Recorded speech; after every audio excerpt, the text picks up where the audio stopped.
സംസ്ഥാനത്ത് മഴ ശക്തമാകുന്ന സാഹചര്യത്തിൽ മഴക്കാല രോഗങ്ങളും പടരുകയാണ്. ആയിരക്കണക്കിന് ആളുകളാണ് പ്രതിദിന വിവിധ ആശുപത്രികളിലായി എത്തുന്നത്. മഴയത്ത് മുൻപേ പാലിക്കാം ഈ നിർദ്ദേശങ്ങൾ.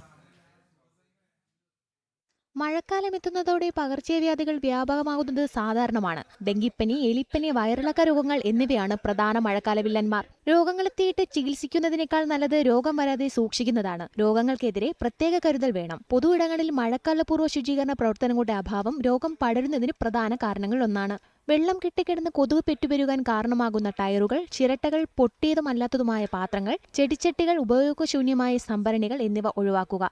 ഇതുവഴി കൊതുക് നശീകരണം സാധ്യമാകുന്നു. വ്യക്തി ശുചിത്വവും കാത്തുസൂക്ഷിക്കാൻ ശ്രദ്ധിക്കുക. പ്രധാന മഴക്കാല രോഗങ്ങളെ ഇത്തരത്തിൽ പ്രതിരോധിക്കാം. വർഷം തോറും പകർച്ചവ്യാധികളുടെ തീവ്രത വർദ്ധിക്കുകയാണ്. ആരോഗ്യവകുപ്പ് പല നിർദ്ദേശങ്ങളും ഇതിനോടകം പുറപ്പെടുവിച്ചിട്ടുണ്ട്. സംസ്ഥാനത്ത് നിലവിൽ അതിശക്തമായ മഴയും വെള്ളക്കെട്ടുമാണ്. മഴക്കാലത്ത് കെട്ടിക്കിടക്കുന്ന വെള്ളത്തിലൂടെ എലിപ്പനി പടരാൻ സാധ്യത വളരെ കൂടുതലാണ്. അതുകൊണ്ട് തന്നെ അതീവ ജാഗ്രത പാലിക്കേണ്ടതുമാണ്. ന്യൂസ് ഡെസ്ക് ജനം.